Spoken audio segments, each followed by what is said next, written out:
Yang penting sudah disampaikan.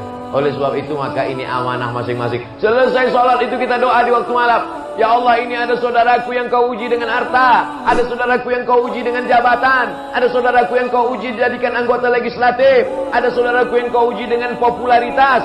Maka luluskan dia dengan ujian ini supaya dapat ridhamu ya Allah. Langsung Allah kirimkan malaikat. Apa kata malaikat? Amin. Kabulkan doa orang ini, kau dapat yang sama seperti yang kau doakan. Bagi nampaknya kita mendoakan orang lain, tapi sebenarnya kita sedang mendapatkan doa untuk diri kita sendiri. Itulah gunanya mendoakan orang lain. Daripada kita sirik, busuk hati, dengki, hasad, dendam, kesumat. Orang rumah baru, naik jantung koroner. Orang ganti mobil baru, naik asam lambung. Penyakit yang paling mengerikan adalah hasad.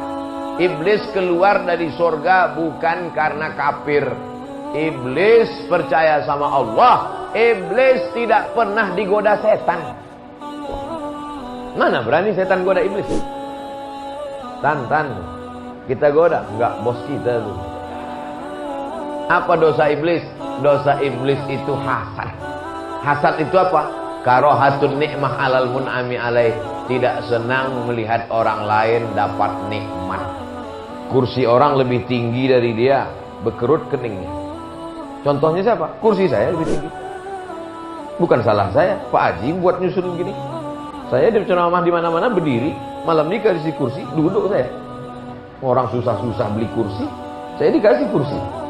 Oleh sebab itu maka karahatun nikmah alal mun'ami alaih. Tak senang melihat orang lain dapat nikmat. Ngelihat foto Abdul Somad nembak pakai senapan, kena sakit hati. Melihat Abdul Somad duduk di rumah Haji Faisal Jausal, kumat jantung koronernya. Oleh sebab itu tidak ada cara lain kecuali ikut senang melihat kesenangan orang lain, ikut susah melihat kesusahan orang lain. Ikut senang melihat kesenangan orang lain, namanya tahniah.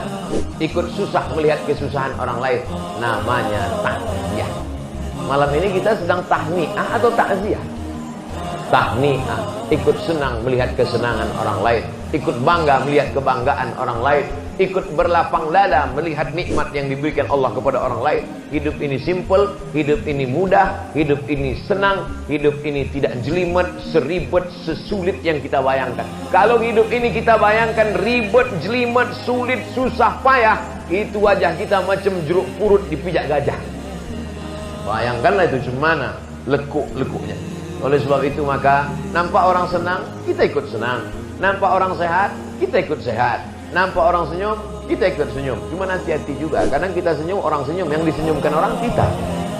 Oleh sebab itu maka pahami ini semua, bahwa kaya itu ujian, susah juga ujian. Bahwa jadi rakyat jelata itu ujian, punya jabatan dan kekuasaan juga ujian. Menjadi orang awam itu ujian, menjadi ulama berilmu juga ujian.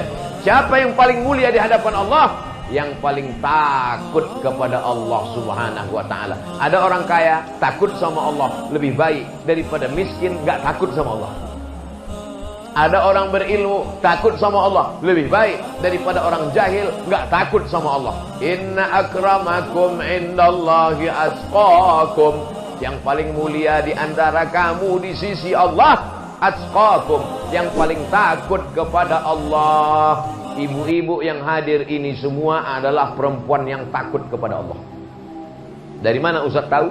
Tak ada satu pun rambut yang nampak. Itu menunjukkan dia takut kepada Allah, memperlihatkan rambutnya. Laki-laki yang hadir ini semuanya adalah laki-laki yang takut kepada Allah. Dari mana Ustaz tahu? Karena ketika saya bicara, dia diam. Dalam hatinya, mana saya tahu? Oleh sebab itu maka ketakutan kepada Allah itulah yang membuat kita tidak jadi buat dosa. Ketakutan kepada Allah itulah yang dipesankan oleh khotib hari Jumat. Apa pesan khotib? Ittaqullah, takutlah kepada Allah. Kalau sampai khotib lupa menyampaikan pesan itu, batal khutbah Jumat. Kalau batal khutbah Jumat, batal sholat Jumat. Kalau batal sholat Jumat, imam mesti sholat zuhur. Laki-laki mesti ingat ini rukun khutbah. 5 rukun khutbah. Alhamdulillah, sholawat, ayat, wasiat takwa, doa.